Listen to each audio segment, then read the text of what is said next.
Welcome to Super Sentai Buddies. This is episode 12 of The Spider-Man Who Loved Me, a podcast dedicated to the Toei production of Spider-Man. Every so often, we watch an episode of the show and we share our thoughts with you, the listener. My name is producer Mark. With me, as always, is my co-host and buddy, Brian. Brian, how are you doing today? I'm doing just fine, as today is 11 o'clock at night. It is 11 o'clock at night, that's true. Also with me, not as always, but for a one-time special, are my co-hosts and buddies, Meg and Lucas, rounding out the panel of the Mount Olympus podcast. How are you guys? Hi, good. Doing all right. It is 11 o'clock here also. We just finished recording an episode of Mount Olympus, specifically a Xena episode, and we are all recording this intro together. We are not all recording this full episode together. In point of fact, Brian and I watched and discussed episode 12 some time ago. In fact, in mid-March. And it was just as quarantine was starting in a lot of states, including in Pennsylvania. And you're going to hear that episode, listener, as soon as we're done with the 5-star segment like usual. But when I sat down to edit it recently, to get it into shape, I'll be honest, we were a little glib about things. We took the quarantine very seriously, but it was week one. It kind of felt like a vacation, and it was just a weirdly lighthearted tone. That's probably the wrong tone to strike these April, May, June, July, four months or so later. It just, as the guy who edits this program, listening back to younger, more naive us, it just landed wrong here in July. So here we are on the back of a Mount Olympus, along with Meg and Lucas, who record that podcast, to do a new version of the 5 stars. So thanks, Meg and Lucas, for joining us for this redo. Well, thanks for having us. Yeah. We will be very glib about something else. So today we are going to watch episode 12. Guys, Meg and Lucas, you're going to love this because this is the first time you're going to hear the title of this show, and Spider-Man has excellent episode titles. Episode 12 is called Becoming Splendid, the Murderous Machine of Transformation. Wow. Ooh. That's amazing. It's great.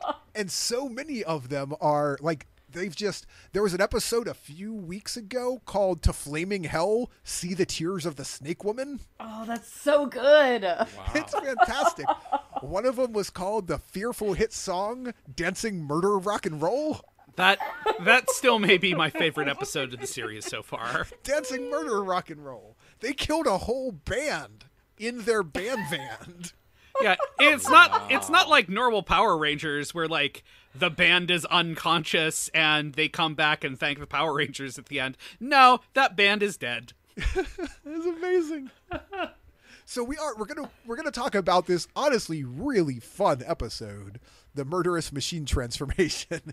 But before we get there, Brian and Meg and Lucas, shining in the heavens, there are, as always, 5 stars. And like we do when Brian and I host this podcast, except for last time where we made bad decisions, we don't talk about contemporary things because we don't know when these episodes will drop. Please see the first 3 minutes of this podcast. Yep. We have officially learned our lesson because the one and only time we broke from that tradition, it has caused us to record an episode on Monday or Sunday night. So what we like to do is a top 5 because it's a topic that will just stay kind of timeless for whenever this episode does drop. So today, we're going to approach our top 5 and bottom 5, in fact, what I call page-to-screen adaptations. So these are each of our favorite and least favorite graphic novels, what have you, that have been adapted into a television show or a film. So would you guys like to hear the first star of the week? Yes. Yes, That's the format. I have to say it that way. I mean, you don't get a choice. If you said no, I guess the intro would just end. Yeah. Oh, all right then. Moving on. It would still be a better intro than the first time we recorded an intro for this episode. So the first star of the week is a film that I've talked about on our own podcast several times. It's Willy Wonka and the Chocolate Factory, you guys.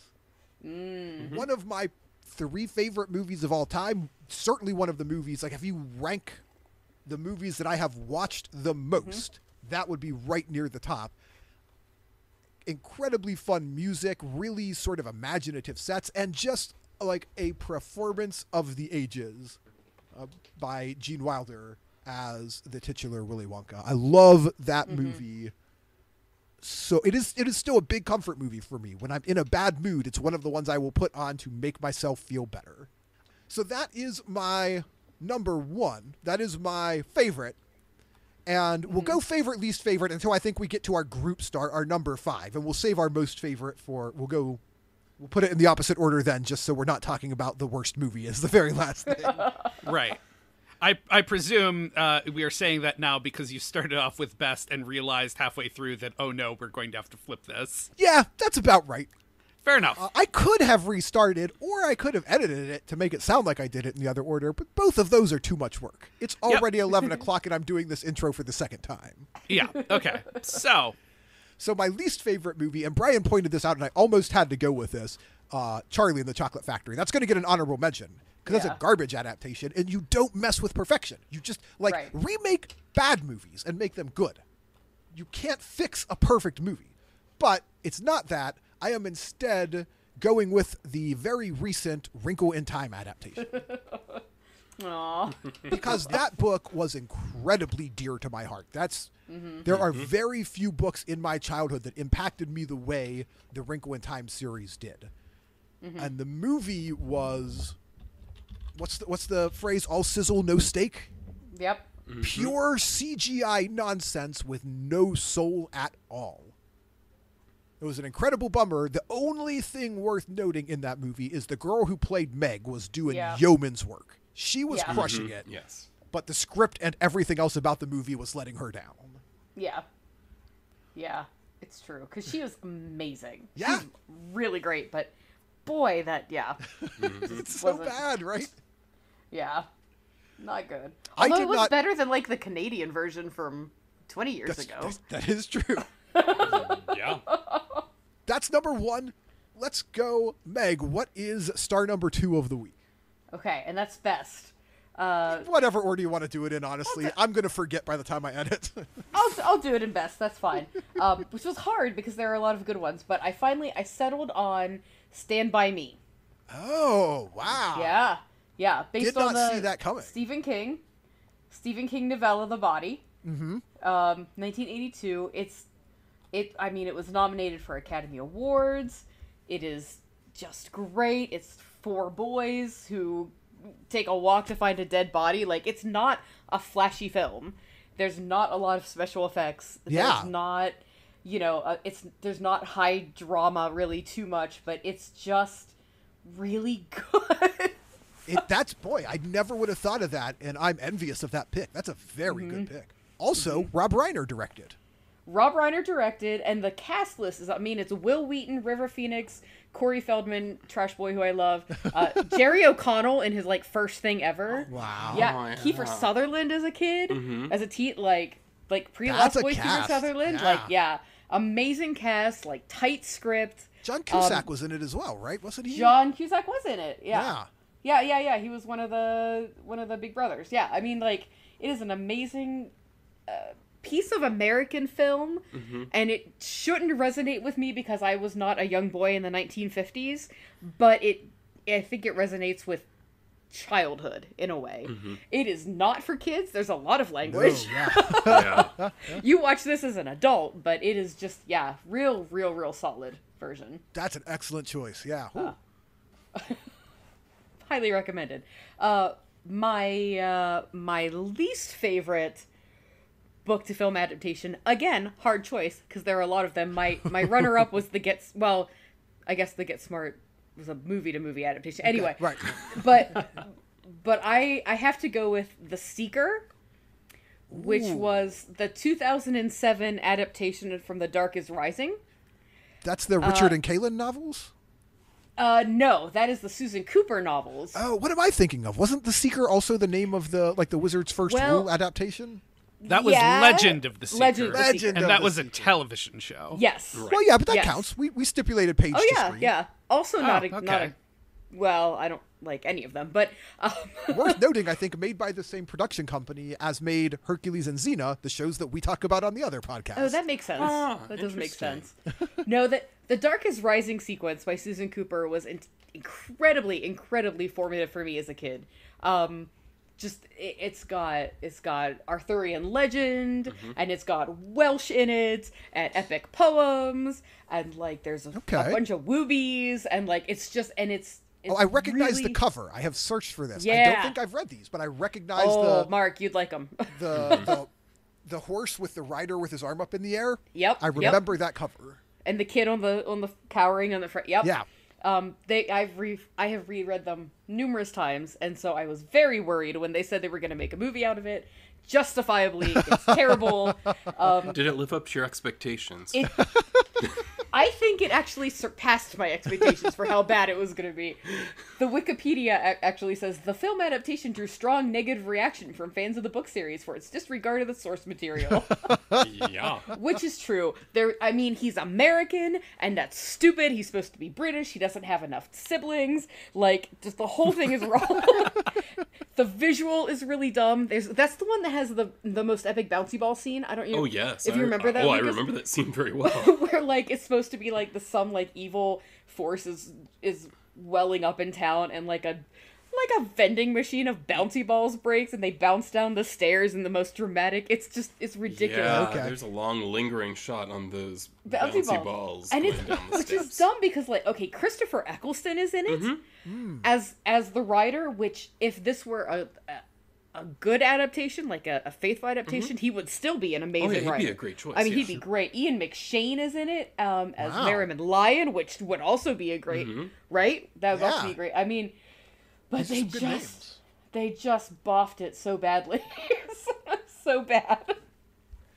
Oh, I'm sorry to be thinking about it again. You should read those books, though, Mark. Always, in my head, I mesh them up with books I have read, which was the Prydain Chronicles. I don't know why they occupy a similar space in my head, but they do.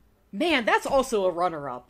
Man, maybe that's my next runner-up, the Black Cauldron. Yeah. The Disney Black Cauldron, because freaking Fluter Flam is not like an 85-year-old dumpy dude. Right? What is that all about? He is like 30, in his 30s, and he's awesome, and I just will never forgive them for that.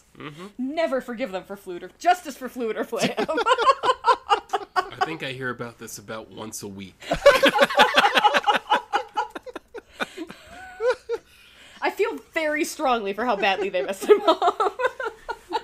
Well, on that note, Lucas, what is star number 3? All right, so I chose for the best. I decided Harry Potter and the Sorcerer's Stone. Interesting. Yeah, though, for me, I guess my experience of Harry Potter is a bit tainted, perhaps, in the way that I consumed it. Sorry. Okay. Yes, and I'm going to blame my wife for that. Because my first exposure to Harry Potter was Harry Potter and the Chamber of Secrets movie. Oh, wow. That's a terrible entry point. Right. So I was going with my now wife and her sister. We were going to go see this movie. So they gave me just this rundown of the Harry Potter universe in the car on the way to the theater. Right. So I saw the second movie first. Then I saw the first movie second. And then I think I saw the third movie before I read any of the books. But when I went and finally read the books, I found the first 3. And I think that the adaptation was so true to the book that I felt like I wasn't learning anything from reading the books till I got to the 4th one where I hadn't seen the movie yet. Okay. So at the very least, it's a sign of a true adaptation. And I really enjoyed the movies. And then I think they did a great job, especially the early movies, better than the later ones, capturing the feel of the characters and also building the world and getting you kind of emotionally invested in it. I think it worked for me. I agree. And honestly, Harry Potter, which any other discussion of the literature and the author aside, Harry Potter it is one of those rare cases, you're right, where the filmography, where the translation from page to screen somehow makes it more imaginative, and that's usually not at all the case. Because your brain can imagine better things than any movie can. And so no matter what they bring to life, it's not it's not going to match what you saw in your head while you were reading to yourself. But Harry Potter is one of those rare ones where it really does. It makes the world feel deeper and livelier, and yeah. The worst for me was Ender's Game. Oh, yeah. Yeah, this one I did read the book first, thanks to you, Mark, because you gave it to me as a Christmas gift. Yeah, good for me. Yeah, it was a good choice. I enjoyed it. And I have given that book to I read many the other people. ones too. Well, I'm happy to have been one of them. But To be I think fair, for me- most of them not intentionally. I have lent that book and not had it returned many times. I have actually intentionally given it only a few times. Right. I Sorry might about owe you that, a Mark. copy of Ender's Game. I don't usually gift wrap it when I expect it to come back. Okay. Anyway, but for me, the big problem with the adaptation was that as I was watching it, I was very thankful I had read the book, or it would have made no sense at all. I would have had no clue what was happening That's if a I very had not fair read the book. criticism. Yeah. Brian, what is star number 4? So star number 4, and because of some of the restrictions we placed around this, it had to be something that you have both read and also seen. And a quick check is there are things that I have read and there are things that I have seen, but not nearly as many of those. Somehow I have missed. For instance, I've never seen Ender's Game. I've read it. Haven't seen it. And there are a bunch of things that I've seen the movie. I've never read the book. But one case where that is not true is I think it was very well adapted is the original Lord of the Rings trilogy. Yeah. And when I say original, I do mean the Peter Jackson. Not the animated unfinished one. Right. Yes. I don't know why I threw the word original in there, but and I think it's amazing on a number of fronts. One of which is I had not read anything by Tolkien when 2001 started, and I read The Hobbit and Lord of the Rings before that first movie came out, which is sort of like par for course. When I know that there is going to be something big adaptation that I want to see, I will then go sit and read all of the material. You literally just did this with The Witcher. We discussed it on our other podcast. Right, yes. And I think it's fantastic because it captures a lot of places the soul of what it is trying to be. Yes. I mean, heck, at this point, you break out those extended editions and there's no going back to a theatrical cut. I just want to spend 12 hours here. Yeah. Which I did a few months back. And let me tell you, revisiting those movies, some 20 years later, they are still great. And I will say that for my money, the greatest scene in cinema still, for, when the good guys show up. Like, Avengers Endgame has this at the end where, all of the Avengers show up. That is still second to the Rohirrim showing up at Minas Tirith. That is still, for my money, the most beautifully realized sequence in filmmaking. I just love it so much. That's a good call. And you're right, it doesn't have room for everything, but it captures the soul of the work very well. Yes. And while I'm sure some will disagree with me, look, Tom Bombadil was not going to work in those movies. The Scouring of the Shire was not going to work in those movies. Those are things, they still exist in the books. You can read about them. I think for the cinematic view that they were trying to put together and sort of the through line they were trying to put together in those movies, I think though the inclusion of those elements would have made the movies themselves less good, even if more accurate. Yep. Now, speaking of knowing what to adapt and what not to adapt, my worst, because this is another series that I read the books before I watched the movie, knowing I was in for disappointment. Guys, the Dark Tower movie was, it's made worse because I think Idris Elba was fantastic. Such a good Roland. And Such a good Roland. That's what makes it worse, is everything around him is kind of garbage. Much like we were saying with Meg in Wrinkle in Time. Yeah, the adaptation is garbage. I actually don't particularly like Matthew McConaughey in this movie. I just, like, if you have read the books, there's some, like, hey, we quasi-almost adapted this thing, but we didn't. And we're also going to basically say, like, no, this is the next time through the loop or whatever. Like, right. Here is the definitive ending to how that story ends, instead of just giving us a straight up adaptation of The Gunslinger. Yeah, Like, that's all very true. It's all bad. Like, all of the choices they made and what they were doing, bad. Really, I think part of it is wasting an excellent Idris Elba as Roland on a garbage movie. And I know you just finished Star 4, Brian. We're going to go into Star 5, and since we're starting with the worst this time, it seems thematically appropriate to ask you if you would share. So what we did for Star 5 before we turned on the mics is we agreed on one as a group, a book property that we all loved and hated the adaptations of. So Brian, given your Star 4, would you like to share Star 5's worst film adaptation? So, remember when I said everything was captured properly in the Lord of the Rings trilogy? Like, they really understood the soul of the thing? I do remember that. And do you remember how I was effusive with praise and labeled one of the scenes in that trilogy as the best of all time? Yep. So what would happen if you, instead of trying to do 3 books in 12 hours, you tried to do 1 book in, like, 9-10 hours, and then completely screwed up everything about the source material, and by the time you hit the 3rd movie, it is the soul has been sucked out of it completely, and it is a terrible husk which no one should ever have to revisit. Guys, our group choice for worst adaptation is the Hobbit series of films. Yeah. Oh. You know, again, though, Martin Freeman, perfect Bilbo. I think the casting is fantastic Yep. across the the board. dwarves, yeah, Richard Armitage, just fantastic. Again, these are just more things that go like, oh no, we had parts that were good. We had all this stuff that could work, and we decided to light it all on fire. Yep. Yep. Yeah. Just everything about this adaptation.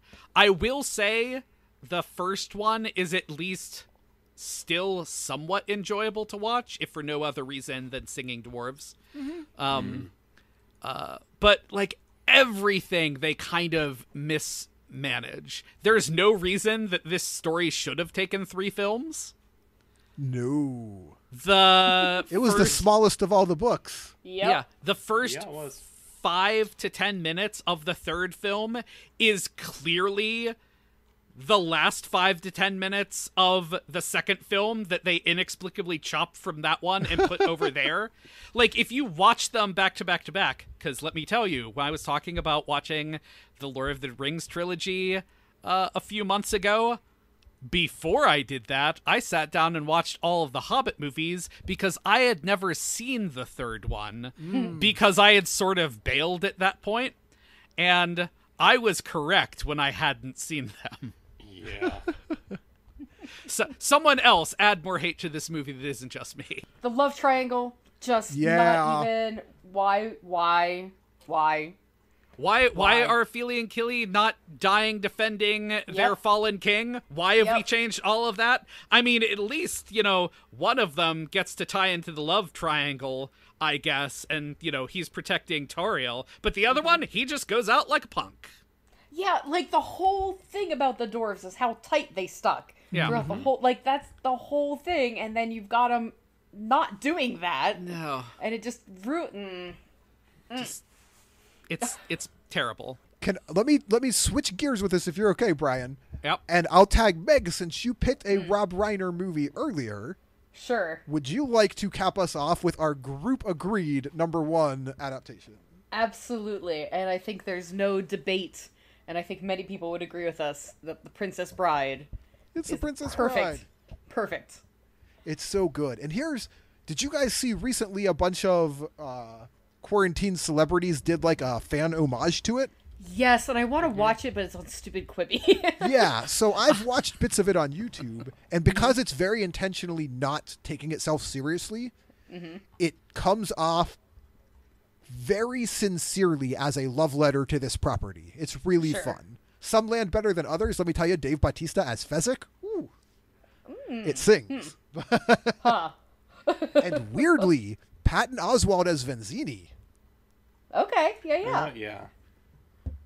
But yeah, the original is it is a timeless classic of American cinema. It's one of the best films ever made. It's everyone loves it. It's beautiful. It's quotable. It's funny. It's so funny. It is so funny. So funny. It is kind of relentlessly funny. It just doesn't let up. I mean, I think a true testament to how great the film is it's like the only cast of people that Mandy Patinkin gets along with. That's a good point. Mandy Patinkin speaks fondly of his time on that film set. Have you? Mark, I know I've heard you talk. I know that you have heard Mandy Patinkin talk about how killing the Count was so emotional for him. Yeah. Have you heard that because his dad had died? Yep. Of and cancer, he just channeled all that energy into it. Yeah, and that line, like, yeah, I want my father, and like, Yeah. I mean, it's funny because that movie has some of the best examples of like a lot of tropes. Like it's just all-time best. Like, look, you are not going to find a better quest for revenge than Inigo Montoya. You just aren't. Yep. It's and he also, Mandy Patinkin, talks about how he likes to film things and forget them. That's his process. Like he does not like living in the past. He doesn't like taking credit for work previously done. He's a shark. He's always moving. But he says a thing that still touches his heart is when children recognize him from that movie. He says when kids recognize him as Inigo Montoya, it is still the most meaningful thing to him out of his career. All right, this was a lot of fun, guys. I am going to have to figure out some way to cut it down by at least 10 minutes, but thank you for joining us. It was a real blast. And Brian, I guess you and I are now gonna, in keeping with the kayfabe of this show, we're gonna turn this off and go watch Spider-Man episode 12. Yes, I wonder what that episode 12 will be like. And we'll be back to talk to you about that right after this. Ba-da-ba. Change the apart. And we're back. Brian, would you like to tell me how every time we do this show it gets weird, but tell me, Brian, how did you find this episode, this very weird episode? I found it a confused mess of an episode, to be sure, because I don't know why anything in this episode happened. Every time I think we've reached peak nonsense, we get out a gilded shovel and dig yet deeper. Like, Spider-Man is going to tertiarily fight the mob syndicate this episode? Yeah. Hang on, I wrote down a quote, and we'll get there. Like, this is going to make sense to some degree. I don't know. Because we're going to get there in this episode. But I'm just going to read you. So this is a real thing that was just said in the middle of an episode of Spider-Man. While Minako was indulging in her dreams with Togo, two men from a Middle Eastern crime syndicate arrive in Japan. Yep. That was certainly a thing that happened. I don't know why. I don't know why Middle Eastern crime syndicate, staffed by Japanese persons is, I don't know why that's Spider-Man used to fight the Kingpin a lot. I guess it's a Spider-Man problem. That's true. That's true. I do like that we had to bring in a foreign crime syndicate. Right. It couldn't have been the Yakuza. Right. Or, any number. Like, whatever. It's fine. We'll get there. I'm way ahead. Let's pull back for just a minute, because we're going to open this episode at Interpol. Interpol with an E on the end. Yes. Knock off Interpol.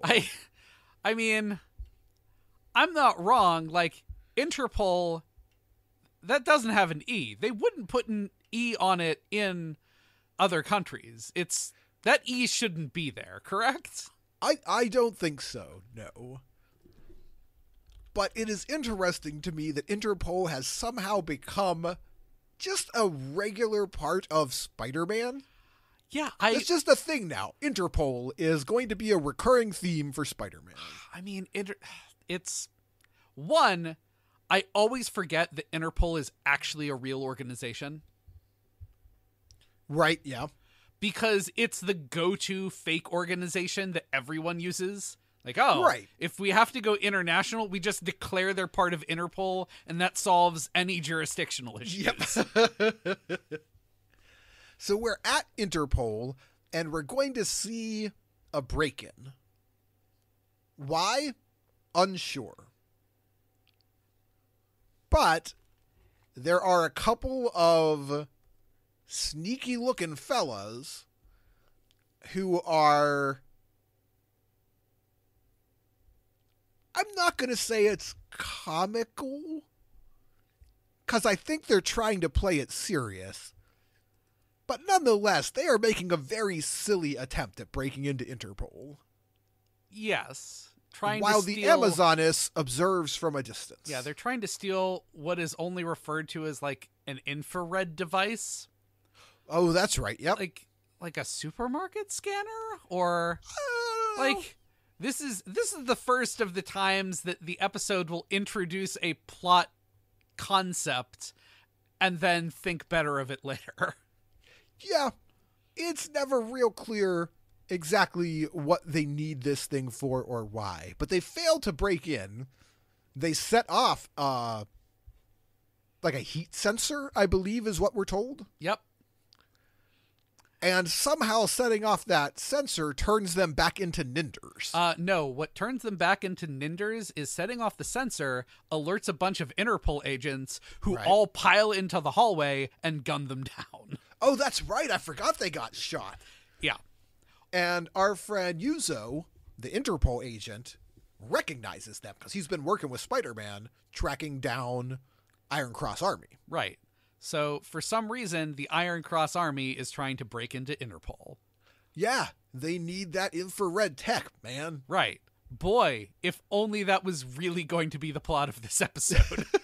It seems initially, and that's what I thought, like, oh, all right, cool. We're getting a sort of police espionage film, right?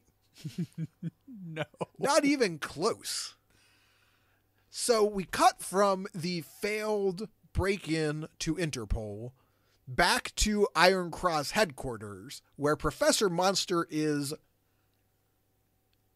angry, but sort of exasperated dad energy angry. Yeah, I mean, he seems to be upset that, stupid heat-seeking lenses or whatever it was, stupid sensors are dumb. How dare they use sensors? Right, like, oh, come on, they got caught by heat sensors? What's that nonsense? And that's sort of where we leave it for the moment. I thought initially, like, okay, this is where we're going to explain the bad guy plan, because this is what happens. Right. Professor Monster paces around the room, yells at the Amazoness, and they declare what the plan of the week is going to be, such as inject a spider with fish venom. Right. Or let's murder a small town rock group and replace them and play our evil dance music. Right. One of my personal favorite evil still may be the best villain scheme in this show. And I thought we were at that point, because that's usually how this goes. There's a cold open that doesn't make a lot of sense, and then Professor Monster explains to us an evil plan. Yep. Nope. We're just going to cut away to a photo shoot. Right. Where I think... So, Hitomi, Spider-Man's girlfriend, is there. Yep. And Takoya apparently is employed, like, holding lights or something. Because I think we finally come to the place where we can all acknowledge that motocross career is not taking off. Yeah. There's apparently not money in motocross. And his girlfriend, who is a competent working professional, who is clearly successful in her field. Yeah. Has thrown him a bone by getting him a gig as not even like the lighting guy, but literally the guy who holds her flashbulb. while she does her camera work. Sequoia's real lucky it's the 1970s and this is still necessary. Yeah. So Hitomi is at, it turns out, a very high-end photo shoot, and she appears to be potentially the only camera person there. Yeah, I mean, she's living the dream. So she is working for Togo, who is a high-profile fashion designer in Tokyo. Yes, who seems like he's going to be very important. It sure does seem like he's going to be very There's important. a lot of people in this episode who seem like they're going to be very important. So Togo is currently doing like a ladies' activewear shoot. And Hitomi's there taking pictures, and as the shoot's kind of winding down, a sort of dejected-looking woman comes walking up the stairwell, approaches Hitomi and Takoya, and asks if she can please see the designer, which is, his name's Togo, but he's referred to as the designer throughout most of this episode. Right. I would have thought the response would be, I don't know, we don't work for him. But, Right. It is not our apparently job that's to be not. security. Yeah.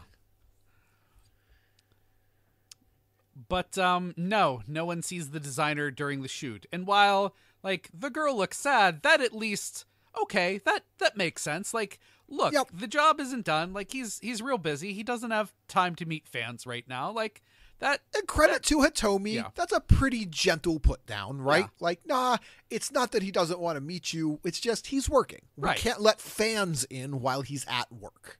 Right. And had there been a whole like 5 minutes of shoot and not immediately smash cut to 12 seconds after the shoot is over, that might have So- landed a little better. Someone overwrote the script, right? Because there's smash cuts all over this episode where time jumps inexplicably. Yeah, because we jump immediately to the shoot is over and this man is walking out of the building. Also, somehow he's walking out of ahead of Takoya and Hitomi, who Yep, definitely even though left they were before. in the hallway at the time. Whatever. None of it makes sense, and that's going to happen frequently in this episode. There's Yes. going to be very hard cuts where time jumps quickly and people are in locations where they shouldn't be. Right. The location that the designer is going to is in his car with his top model, which I can't tell. Is the episode trying to establish an undercurrent of this is a creepy designer guy who just, dates his top model and that's how it works? Or is he even Here's my take on that, because I had that same question, Brian. Yeah. And I think what's happening is we are watching this through the eyes of grown men in the year 2020. Right. So when we see a high-profile fashion designer with a history of dating whoever his prettiest model currently is, Right. our brains immediately flag that and say, oh, that's gross, because, hey, that's gross. Right. In the 1970s, while it was still just as gross, it was just like, well, yeah, he's a rich and powerful man. Of course he's going to sleep with the pretty women. Yeah. And everyone just kind of accepts that as though it is a perfectly fine fact of life. Yes. Just as he walks, like he takes the flowers from Sad Fan, kind of throws them away and like, hey, great. We don't need to talk now. Please go away. Yeah, And then she drives is off. waiting for him at the car because she couldn't get in. She gives him flowers and asks if they can talk. He takes the flowers and says, no, we cannot talk. And he drives away. I would like to point out at this moment, number one, that the entire conceit of, as we were just talking about, hey, I'm going to date whoever the prettiest woman is because I can, because I'm powerful. Super gross. It's going to continue to be super gross. We're probably not going to mention it every time because we just spend the whole episode talking about that. I mean, we wouldn't spend the whole episode because this episode is definitely going to veer away from all of this very quickly. Right. Well, fair enough. But also, this woman who is waiting for him, the conceit, I think, of the episode is she is not the prettiest woman, and she needs to be the prettiest woman so he will notice her. That's what we're gonna talk about in the next little chunk. She gives him the flowers. He does not care. He drives off in his fancy car with his number 1 model, and what at this point we think is just a sad, dejected fan. Yep. Is kind of lingering around, unsure of what to do. Until she is approached by the Amazoness in plainclothes. Who apparently knows her whole life story. Yeah, the Amazoness knows everything that this woman's been through. Reasons And this, that it turns out, do not understand. Is not a desperate fan, but I believe a discarded lover. Yeah, I think she used to be top model. I think she that's... used to be the top model. Yeah. Yep. And the Amazoness says, hey, so I know your whole life story. That used to be you on the arm of Togo in the fancy sports car. Until he found a younger, prettier woman. So, you know what? I know what you should do about it. What she should say is, forget about him. He's the worst man ever, and you're amazing. Go live your life and find yourself a better partner. But instead, what she says is, make yourself even prettier so he can't turn you down. Yeesh. Yeah, and to be fair, the Amazoness is a villain. She's a villain. Yeah. And she's preying on the insecurities of this woman. Granted, yes, gross. But still, it is hard to ignore that the message of this show is, hey, girls, get prettier so the boys will see you. Yeah, it's very much 1970s. It is. It's so bad. It's so bad.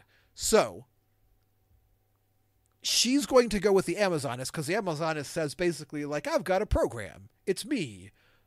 Every American beauty product company in the world, or in America, I suppose, I know how to make you prettier so the boys will notice, because that's what cosmetic companies do. Yes.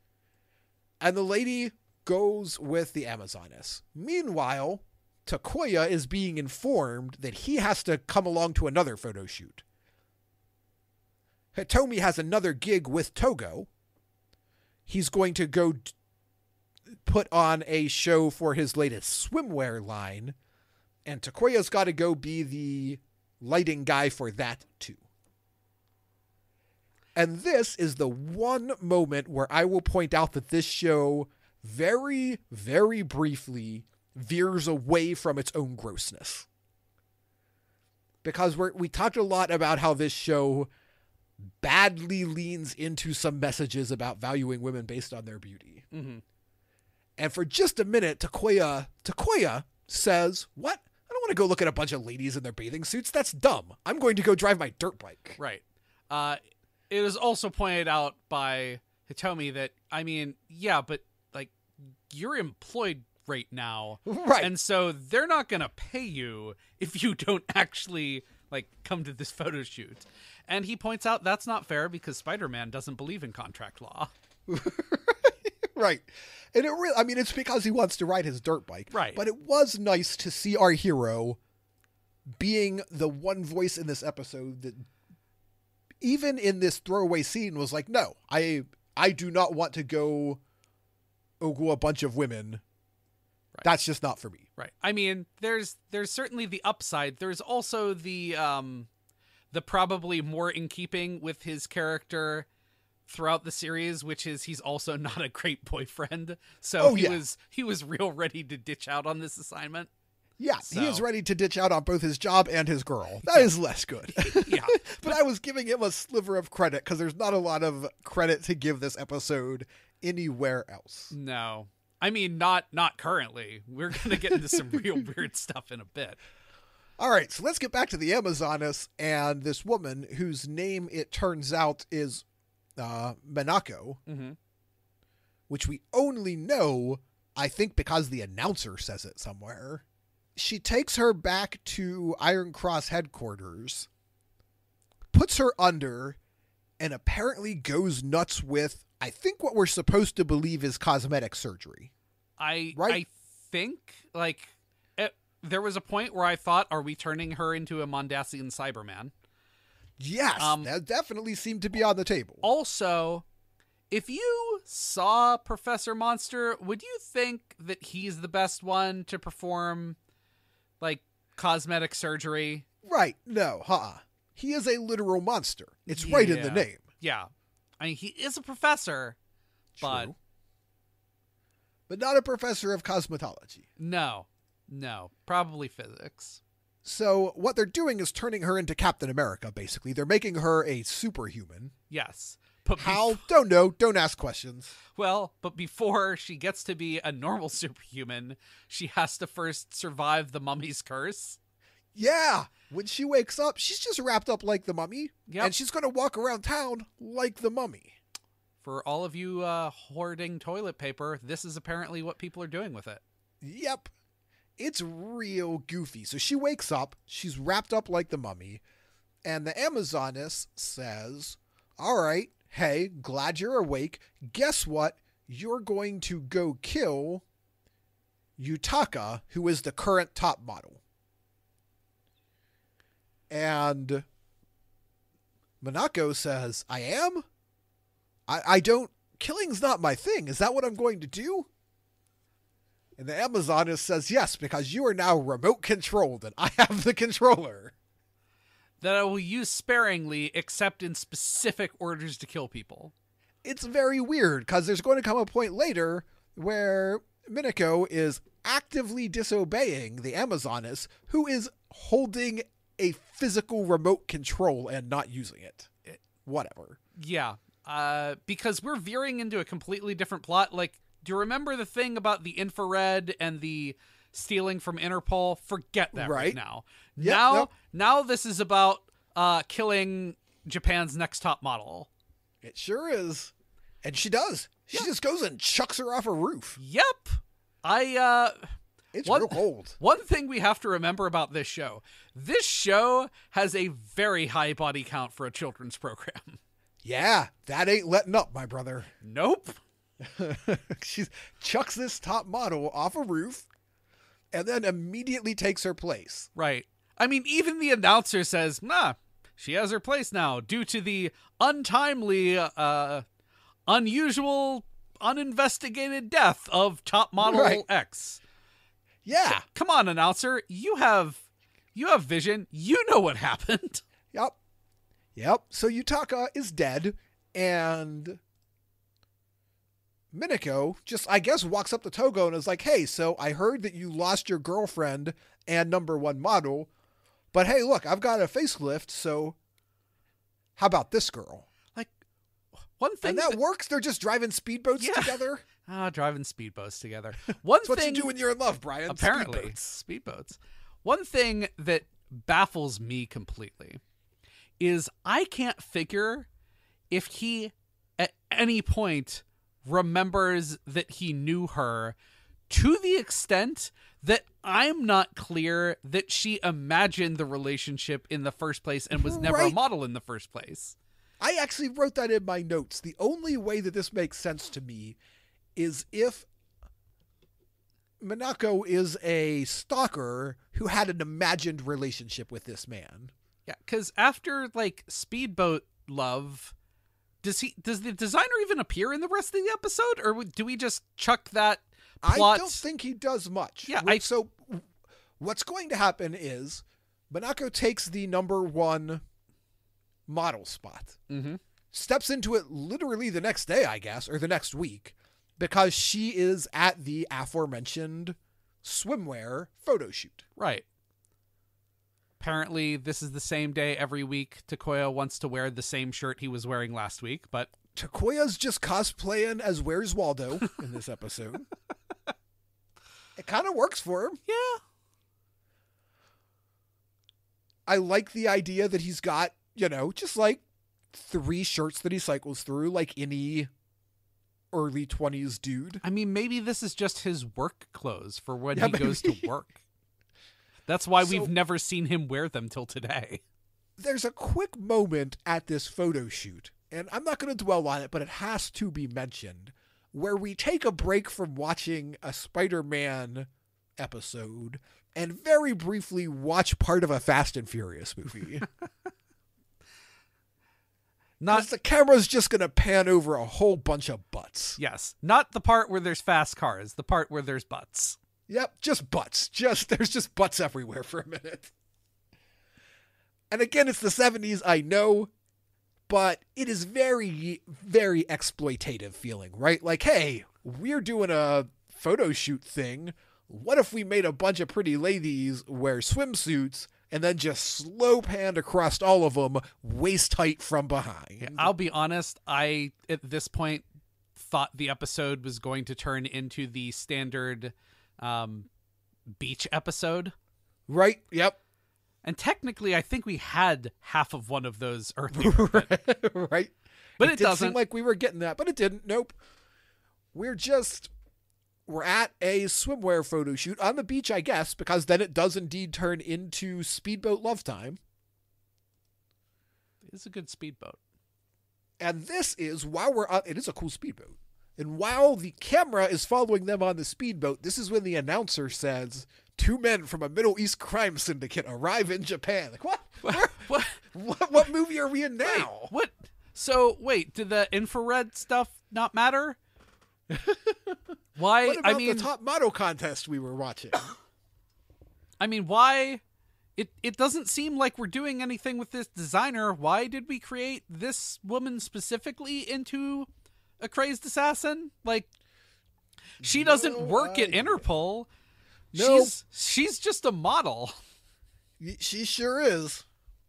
No idea what I mean, I think just the Amazoness was bored and was like, well, I need someone to remote control. I'm just going to walk out into Tokyo and wait for the first sad-looking person I see. I mean, that's the only thing that makes sense, because at first I thought, okay, well, is the designer secretly an agent for Interpol? And the answer is no. The designer has nothing to do with Interpol. The designer from this point forward has nothing to do with the plot. Yeah, no. We just needed a reason to chuck a poor model off of a roof.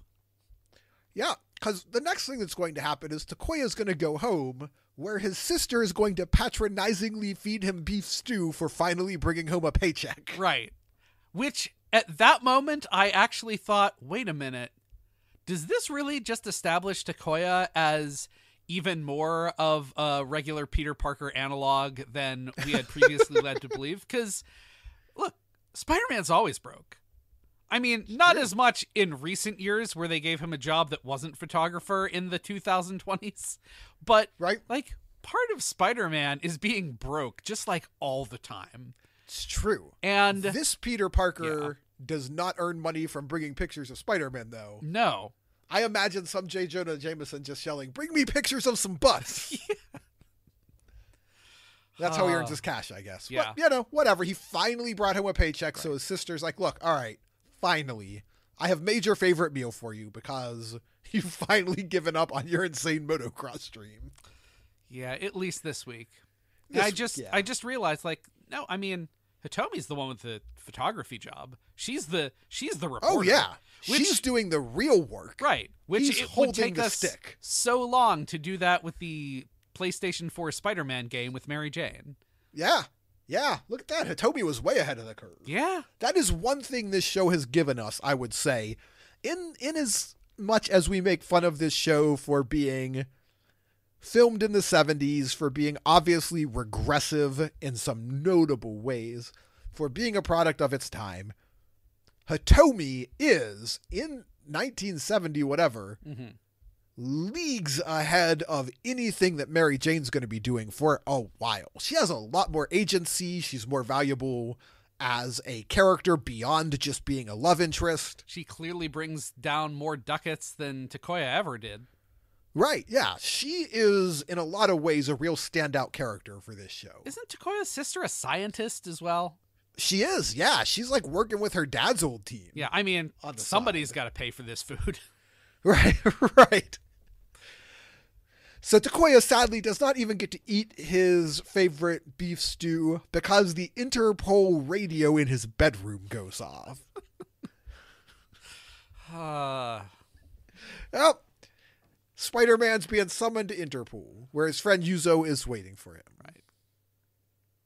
And Yuzo says, Spider-Man, I would like you to meet my friend and co-worker, whose name I did not write down, and I don't think Yuzo wrote down either. This guy is a nothing burger. Right. We just got to introduce somebody else from Interpol.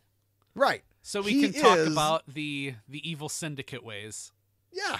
This guy is Interpol's Middle Eastern crime syndicate expert. And he's in fact been building basically a case book about the various crime syndicates of the Middle East. They refer to it as the blacklist. Yeah. I'm real unclear what this list is supposed to be. Is it just supposed to be like all the evidence Interpol has on these guys, or is it supposed to be like... It literally is explained to just be like a list of names, but it has to be, right? It has to be an evidence book, or else why would they care? Right. Mostly because I'm sure you, Middle Eastern Crime Syndicate, knows who works for you. Right. I mean, yeah. maybe they just keep real bad records and are like, look, we need a copy. We know Interpol's doing the legwork on this. Let's just get some of their Excel spreadsheets and start from there. Yeah. Yep. But no, this is going to be a big deal. He does show us 2 pictures of supposed Middle Eastern crime lords Gil and his hitman Ban. Okay. Gil is nothing. Ban has a real good look. I was disappointed that Ban was not in this episode more. Because they pulled that picture up and I was like, oh man, Ban looks awesome. I mean, I'm disappointed that there was not a much larger, possibly sensical Middle Eastern crime angle. Right, yeah. What we learn pretty much immediately is the Middle Eastern crime syndicate, Menno, I think is his name, has a friendly relationship with the Iron Cross Army. You remember the invading alien race set on the wholesale destruction of Earth? Right. Apparently crime syndicates are working with them? Yeah, they're just pals with a Middle Eastern crime syndicate.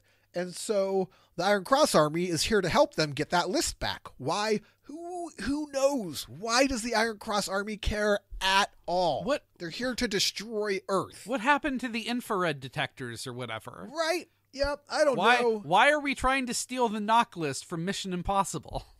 I do not understand why Iron Cross is mucking around helping some 2-bit crime syndicate. Also, why did we involve this poor girl who chucked a model off of a building? Yeah, so none of these plot threads intersect. That is about where we're going next. So Spider-Man says, I'll investigate. I'll figure out what's going on. And he does somehow. I presume it must be his spidey senses. I don't know how this happened. He just walks into a room where those guys are drinking and chatting to the Amazoness. He's like, don't worry, I'll figure it out. Smash cut. I think like he's riding on the back of a car briefly. And we just smash cut to him standing outside their room, listening to them talk about their plan. Sure. All right, whatever. Spider-Man's going to hang out on the back of a car for a bit. Boy, is that the most absurd shot we've seen? It's real silly. I'm not going to lie. Not real silly. Not just because, like, it's not a truck. Spider-Man's basically on the back of a small, sensible sedan. Yeah, he's like clinging to the bumper of a Studebaker. It's not only is it absurd and the goofiest looking thing you've ever seen, but it's not even like it's a long shot. It's just, hey, do we want 2 seconds of what should be deemed unfilmable? Yes. Yeah. Yes, we do. Give me back those 2 seconds to make a slightly more sensical smash cut somewhere. All right, so we're now at another photo shoot or something, and the Amazoness is reactivating Monaco. Says, all right, new job for you. I need you to go kill an Interpol agent and retrieve me a blacklist. And Monaco says, no, thank you. I don't want to do that. I would like to not be a serial murderer. And I would like to remind you that the Amazoness is holding a literal Monaco remote control in her pocket. Right. On her person. And instead, she blackmails her. Yeah, She's like, well, you better do it or I'll tell everyone about that other murder that you committed. Right. That we apparently were taking photos of. So I am confused. Did we only commit that murder so that there would be the blackmail? I guess I do not understand. We installed like a mind control device. Why are we wasting time with like establishing some sort of official cover? Why is she not just a weird sleeper agent? Why did you need her to get close to Togo the designer? Who knows? Who knows? But fine, all right. She's going to go invade Interpol. I mean, maybe the only reason is so Spider-Man can figure out what's up because he's at the photo shoot. Right. Yep. So her first move is to just go to a pool where the Interpol agent swims every day. Sure. And there's just some weird scenes of people jumping in a pool. There's one bit where 3 guys simultaneously dive into the pool. I don't know why that's happening. I don't know why a lot of things are happening in this episode. And she kind of corners him in the locker room, but Spider-Man's there just like creeping in the dude's locker room. He's just up in the corner. Like, it feels like everyone who was in that locker room either didn't notice Spider-Man or this is just like, yeah, Spider-Man's here. Just ignore him alone. He thinks he's hiding. Yeah, just nobody spoil this for him. Yeah, he's real bad at hiding. Because we say he's in the corner of the ceiling like a spider. It's not like this is a room with like arcing Corinthian pillars or, tall open architecture. These lockers are like 6 feet high. He's barely above their heads. Barely. But whatever. He's there in time to sort of save the Interpol agent, but the assassin only makes a real half-hearted attempt at even trying to kill him. Spider-Man literally grabs her wrist, and then we just smash cut to her being gone. Like, how did she escape? Did he just let her go? Like, oh, I see that you tried to commit an assassination. You had probably better not do that again. Now, off with you. Away you go. Yeah, I'm not clear. No idea. Spider-Man captures her. The scene cuts, and she is talking to the Amazoness. One thing that we did miss during one of the scenes where, like, she's being told about the assassination or whatever. Oh, right, is right. Why in all of these buildings in Japan is there a small, like, foot like by an foot access hatch to every room? an access hatch so Spider-Man can watch you write your own joke there? It's Why? hilarious. Why? Because this is not the first time that's happened. Spider-Man just so good. sticks his head down. Nobody sees him. I don't know how that's possible. It's not dark. It's a bright red suit. But yep, Spider-Man just has access hatches to like every building. It's like the mid-2000s ceiling cat meme. Yeah. They're just like they're sitting there making their evil plans, and his head just pops out of a hole in the ceiling. Like, hey guys, what's going on down here? Yeah. It even moves a little slowly, just like the scene finishes with the discussion, and then. Yep. All right, so she fails to kill him at the pool. The Amazoness says, hey, I need you to do this. Listen, if you just take care of this guy, if you can get us the list, that's all we need is this black list. Why? I don't know. Our friends in a Middle Eastern crime syndicate need it. Is it going to help you take over the world? Definitely not. Is it going to help you kill Spider-Man? Nope. We need it for our friends in the Menno crime syndicate. Like, does the Amazoness have a side hustle going on? Does Professor Monster even know about this? So she says, just do that and I will set you free. You can have your freedom. You can finally take that Parisian vacation you've dreamed of. Were they like girlfriends before this episode started? I don't know. There are so many unanswered questions about who was responsible for anything in this episode. It was about the Iron Cross Army heisting Interpol. Then it was about Next Top Model. And then it was about an Eastern crime syndicate who needs something from Interpol, but that thing isn't the same thing the Iron Cross Army needs. But the Iron Cross Army is in league with the crime syndicate, but they're not both trying to get the same thing. Now we're trying to get this knock list. I don't know what's going on. The one nice thing about this is she changes into like a black assassination jumpsuit. Yeah. And it's a pretty good look. Yeah. It's a pretty good look. she's going to run like Spider-Man for some dang reason. Look, everybody runs like that in this universe. It's very distracting. There is a scene where she's got a knife and they're facing off with each other and they're just both doing that weird crab shuffle run. Yeah, I don't know why we think Spider-Man runs like that. I mean, this Spider-Man does. Frankly, sure does. I hope that in the comic book they somehow replicate Spider-Man running like that. It is my dream that Takoya shows up in Into the Spider-Verse 2 whenever that film comes. And that he does that ridiculous crab shuffle. It's such a ridiculous crab shuffle. We get kind of a smooth funk version of the theme song going on under this fight. Yeah, for a second. So she breaks into Interpol, she steals the list, but it turns out to be a false list. Right. Because Spider-Man knew it was coming. And then... I guess he switched it before she even took it out of the safe, I guess. Who knows? There is a quick couple of scenes where, like, she's kicking down doors and ripping off safes. It's kind of fun. Like, it's corny looking, but it's kind of fun. And she takes the list back and she's like, hey, Amazonas, I've got it. Good to see that Ban and Gil are here as well. Oh no, it's a false list. What's going on? And Spider-Man appears above a building, just doing the dumbest evil laugh you've ever heard. Yeah. Ha, ha, ha, ha, ha, ha. It's real silly. And that kicks off our fight scene. And for a minute, the music kicks in and I'm like, oh, hey, this is not like the usual recreation of the theme song. Right. And maybe we're going to have a short fight scene. Right. No. We're still going to do the whole song. Right. Don't you worry. Just in a different musical style. Yeah. And honestly, I'm okay with that. Yeah, it's kind of fun. I do want to know, because Spider-Man starts driving, at one point will start driving after the crime syndicate.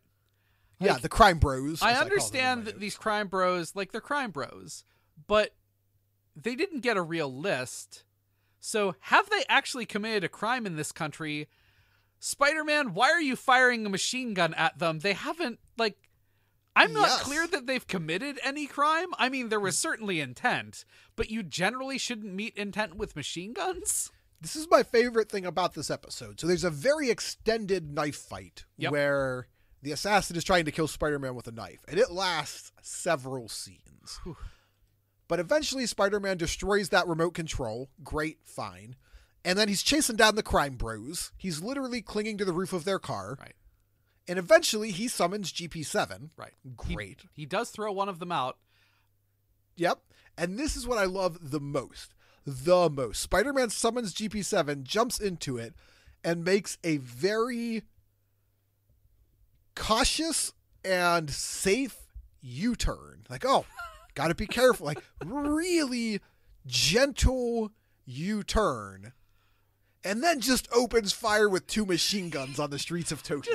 Just like, why? Is it because inexplicably Spider-Man drives the GP7 on the left side and this car has the driver on the right? Why is that happening? Why? Yeah. I don't know. At first I was like, oh, maybe I've just not noticed that they drive on the other side of the road. And the answer is no, for just some reason this car is on the right. I don't know why. But that's okay, because the bullets don't really bring him in. Eventually he wrecks and crashes into something. So I guess problem solved, Spider-Man? He crashes. The Amazonas orders the retreat, so she and the Ninders fall back. Yeah, that's where the theme song cuts out real short, because it looks like it's going to gear up into another fight, and it's like, nope, we're out. Nope. And it's like, oh, okay, we actually made it out of this episode. Look, the bad guys are running away. The crime syndicate boss has been caught. And somehow the extra did not have a tragic ending. Right. But then Brian, we remember... there's still 2 minutes left in this episode. We remember what we're watching. Yeah. Because I was like, oh, okay, well, sometimes these get super dark, but maybe we're going to be okay. Guess who's racked with guilt? Yeah, which is fair. Okay, she did just commit a murder against her own will. Right. And guess who is at the top of a very, very tall building? Yeah, that Spider-Man's going to run all the way to the top of just in time to watch her throw herself off. Yep. And then he's going to run all the way back to the bottom to watch her land. Yeah. This is the most worthless Spider-Man has ever been. I was going to say, like, Spider-Man, like, this is actually kind of specifically your jam. Okay, Right. there was the one time on the bridge that it didn't work out. Sure. But aside from that, this is kind of what the That's what spider you powers do. are. And she hadn't even jumped yet. Hit her with that web. Yeah. Just Nope. Or, oh no, she's falling off the roof. Jump and swing. Yeah. Do the thing that you do. You swing between buildings. You're on top of a tall building surrounded by other tall buildings. Why are you running back down the stairs? I mean, look, it is. So this is done in the 1970s. So we are many, many years from probably so many iterations of Spider-Man using his webs to do complex things like this. That's a good point. That's a very good point. So, I mean, But yeah, she just dies. She dies. She hits the ground and dies. And it's very sad and very jarring, very sudden. actually, do we know what date this episode aired? I do know the date this episode aired. It was August 2nd, 78. 78. Okay. So, like, that's only 5 years after June, July of 1973, which is when Spider-Man failed to save Gwen Stacy in a similar sort of situation. So, Yeah, good point. yeah, Maybe we hadn't fully adapted to the whole swing and catch saving technique yet. we had not gotten to the, you know, web pull yourself even faster. Yeah. Look, Spider-Man has gotten much better with his webs in the past 40 years is all I'm saying.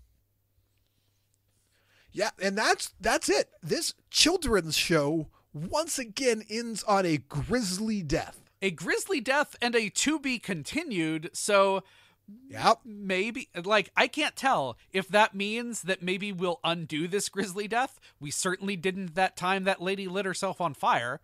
Yeah, I don't know. But, you know, maybe there's hope, or maybe it's just going to be Takoya's going to be in a bad mood next episode. Man, yeah, it was a weird and tough to follow episode throughout, and then just a very difficult ending. Yeah, I'm not even sure I understand how any of this fits together. Maybe in the follow-up, like, maybe that fits together? I don't know. There's the crime syndicate, and then there's Interpol, and then there's the model, and none of those things really matter, and then there's the blacklist, and then there's the infrared scanners or whatever.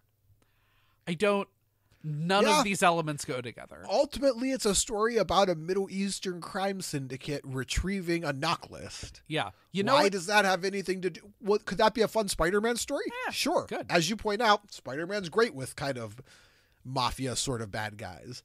Why does it have anything to do with the Iron Cross Army? Who the heck even knows? It's ridiculous. I mean, we didn't even get a Leopardon or a monster this week. We just got Takoya. Now, although granted, Spider-Man did change his tagline from Emissary of Hell to Iron Cross Killer. yeah, It's pretty good. Yeah. Pretty good. All right, man. I think that is it. Any closing thoughts? No, I do not understand what we watched this week. I mean, Yep. sometimes I can make something good from it, but wow, this is a weird pile of hash here. It's very, very strange. I guess we'll just have to kind of leave it there until we get to episode 13, which I have written down in my notes is called The Skull Group versus the Devilish Hearse. Oh yeah, that definitely makes it sound like it connects to this episode. Sure. But until then, I will remind you that you can find this show and all of the other good Retrograde Orbit Radio podcasts on www.retrogradeorbitradio.com. Who knows, by the time you listen to this, who knows what other podcasts we may have chosen to launch between now and then. Who knows? You can find this program on Twitter at Super Sentai Bros. You can find me on Twitter at RO Radio. You can find Brian on Twitter at Mount Olympus Pod. As always, we ask if you like this program, look us up on whatever your pod listening program of choice is. Leave us a rating, leave us a comment, whatever you can do to indicate that you enjoyed this show. That's always helpful for Matt and Dave. And check out next week when Matt and Dave will be back. Until then, this is Mark. This is Brian. And we will see you next time for the greatest show on earth. Spider-Man.